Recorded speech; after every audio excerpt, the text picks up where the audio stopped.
Immigration database check করে এখন পর্যন্ত তাদের পালিয়ে যাওয়ার কোনো তথ্য পাওয়া যায়নি।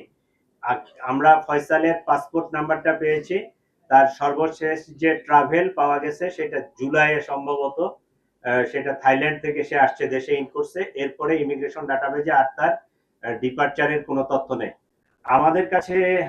যেটা মনে হচ্ছে সেটা হচ্ছে, আপনারা তো জানেন যে হাদি হচ্ছে ইনকিলাব মঞ্চের অন্যতম একজন সংগঠক।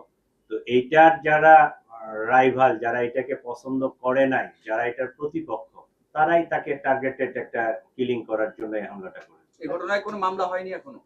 আমরা বাদী পক্ষের সাথে 2 দিন ধরে খুব জোর প্রচেষ্টা চালাচ্ছি যে তাদেরকে দিয়ে মামলাটা করলে অনেক ভালো হতো, কারণ পুলিশ বাদী না হয়ে তাদের, যেহেতু তার ভাই আছে, তার নিকটাত্মীয় যারা আছে, তাদেরকে দিয়ে তারা ওই আসতে পারতেছে না, আসলে তারা রুগী নিয়ে ব্যস্ত।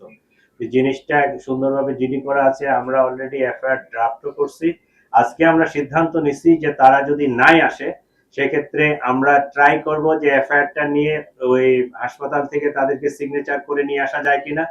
যদি সিগনেচার তারা করে দিল, না হলে আমরা পুলিশ বাদী হয়ে মামলাটা রেকর্ড করে ফেলবো। সবার প্রশ্ন একই, যে চলে গেছে কিনা। আমি একজন দায়িত্বশীল কর্মকর্তা বাংলাদেশ গভর্নমেন্টের, আমি যখন একটা তথ্য দিব সেটা অথেন্টিক না হলে এই তথ্যটা আমি বলতে পারি না, ঠিক আছে? আপনাদের মতো আমিও এটা ফেসবুক সহ বিভিন্ন সোশ্যাল মিডিয়ায় দেখেছি।